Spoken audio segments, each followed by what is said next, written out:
How you guys doing? This comes to my channel. As always, please like, comment, subscribe. And really, y'all, we gotta talk. So if you are new to my channel, I go by that girl Joe, and I live in Las Vegas, Dominican Republic. I've been living there for a year and a half now. And what we gotta really talk about is how a lot of dark-skinned Americans are being mistaken as Haitian, and a lot of them are getting detained, getting processed out the country, being deported. Some of them even mistakenly getting deported to Haiti. So we definitely got to talk about that, because if you know anything about Samana, a good 90% of the people that live in Samana are my complexion. They are dark-skinned Haitian, they are dark-skinned Dominicans, and it's a lot like dark-skinned people that live in that part of the country. Now, I'm not sure what part you guys ever visit. A lot of people only been to like places like Punta Cana, so you will see more fair-skinned people. But in Samana, that's where the melanin is at. That's where the people who look like me is at. So somebody just knocked on the door talking about maintenance. Child, I ain't called nobody. I don't deal with all that. So yeah, we're in a hotel right now. I'm like, It's important that you guys are being aware, knowing what's happening, knowing that a lot of Americans are being mistaken as Haitian, or and they being detained. Do I feel like it's right that Americans being detained, or even Haitians being detained? Hell no. Especially like, why you? I feel like no. You know, this country is hurting. They don't have a lot of resources, and they are in need of support. Now, like I was saying before, it's a huge population of darker skin in Samana, and people are like, if you walk around, if you've been in Samana at any time, you have recently seen like there have been more officers walking around, more military personnel walking around, stopping darker people. Whether that's for bikes, I see bikes all the time getting stopped, motos all the time getting stopped. There's had been like whole buses picking people up. There's been raids. You guys know, if you watched my videos before, I told you like it was a cartel member here, and people was getting raided and picked up from that. It's been a lot of raids. It's been a lot of, you know, they stopping people, ask people for papers. One of my other friends, she's American also, and when she was in Santo Domingo, they asked her for her papers. It was a officer asked her for her papers. She like, what the hell, like papers? I'm American citizen. So good thing she had her stuff on her. Like I think she said she had her passport photo on her. Good thing you have that. Like me, I need to stick my game up, because I don't be having nothing on me. All I have is like my state ID. I do be carrying my ID, but that's really it.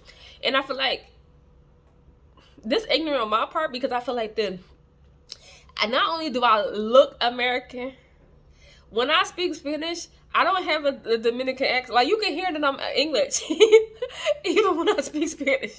Like, I just have like American accent, and you can hear it the moment I open my mouth. So people are like, okay, she's American. But unfortunately, this, like, you know, people are getting detained.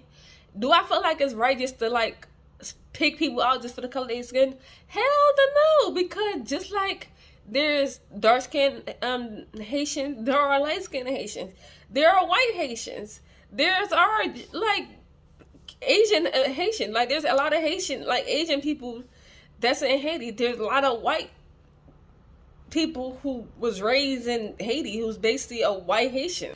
And I'm telling you right now, I know a good amount of Haitians who have caught the bus over and now live in Las Vegas. I have encountered a good amount of people who left Haiti, caught the bus, and now in the town I live in. But the thing is, how are they catching the bus? If you guys are trying to be so hard, and we be like, okay, I don't want these people in my country, they gotta go somewhere else, how the hell are they able to catch the bus? And again, not everybody's catching the bus. Some people are like crossing the borders and stuff like that. But a good amount of people are catching buses to these different towns. How is that possible? You gotta cross the border to get the bus. The bus crossed the border. So how is that even possible? How? And if you don't know, you can take the bus from Santo Domingo to Cape Haitian.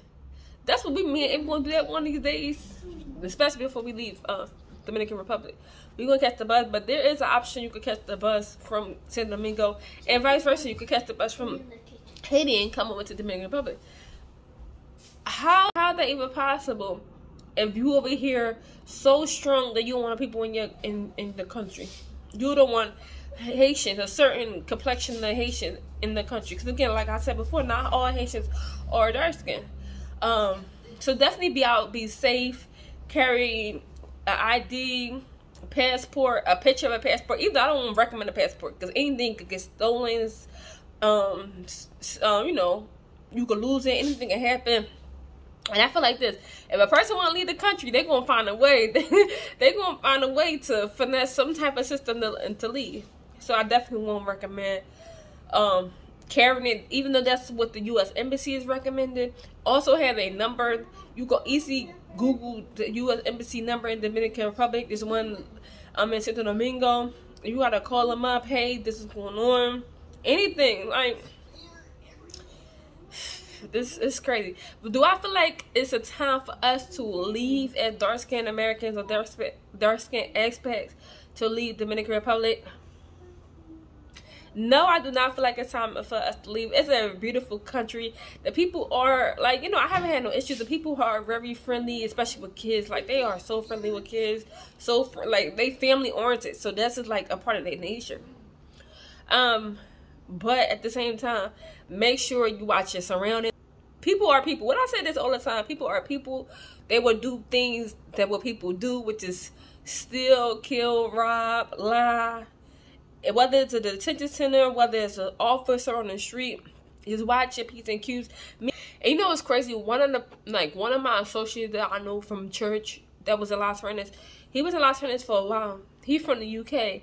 And I had talked to him, like, after he left Las Vegas, because I was trying to, like, I had talked to him afterwards. And I was like, wait, where you go? Because I didn't know, like, I figured he went back home to his country or something. And he was telling me that he basically had to go to another town. I'm not going to say the town he went to, but he went to another town because he was getting harassed by the local police, the police officers in Las Vegas, requesting, like, bribing him, harassing him for money and stuff like that. Now, I haven't encountered no females seeing that happen to them, but this is not the first American guy. Well, he's not American, but this is not the first foreigner male who told me that. It was another American. He was from New York, and he was saying, like, the same thing. Like, he was having issues with, like, the officer and his maintenance, like, the apartment he was at, like, the security guy at the apartment was basically, like, harassing him for money. I said, what?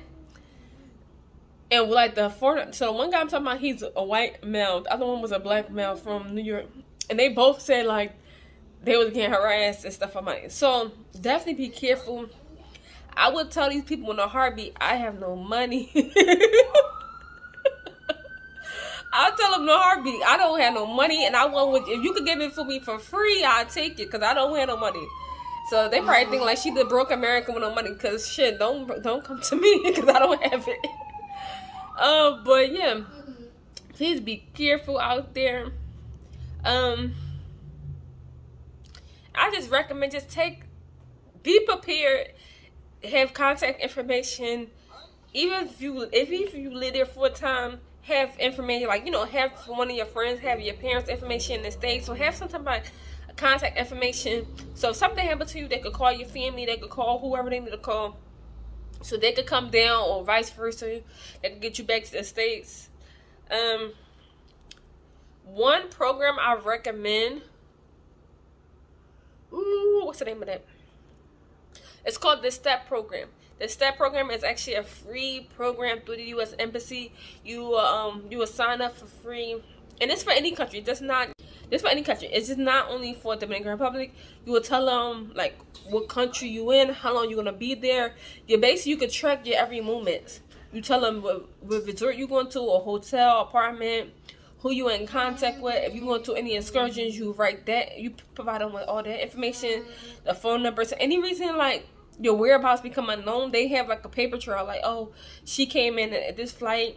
She's supposed to stay at this hotel. These people that she's in contact with. And I know some people, like, I don't want to give them all the information, but in times like this, when people get detained just because of the color of their skin, whether they're American, Canadian, Haitian, anything, it's like you need to let people know what's going on. So I definitely recommend the STEP program. You could just Google STEP Embassy or STEP Program United States and it will pop up. I need to talk about, that's really it. I just seen that article. I seen a few YouTube clips of people, and I just wanted to like talk to you guys about from my perspective, because I actually like, you know, lived there. We lived there for a time. Don't assume just because you got these beautiful beaches and it's bright sun and it's 80-degree weather all year round, there's not issues. It be issues everywhere. Another thing I definitely want to talk to you guys about, if you are planning to move to the Dominican Republic, try to definitely get the language together, because like I said, people be plotting and scheming. You ain't know. And again, a lot of people, a lot of Haitians I know who are in Dominican Republic, especially in Las Vegas, they are working. It's not like they out here committing crimes. They are working their ass off. They open up shop, bringing hair, doing nails, doing construction. I'm saying right now, when you walk out, going around Dominican Republic, and you see these houses built and these apartments built, and these people outside doing their hard labor, not high percent of the time, it is not a Dominican.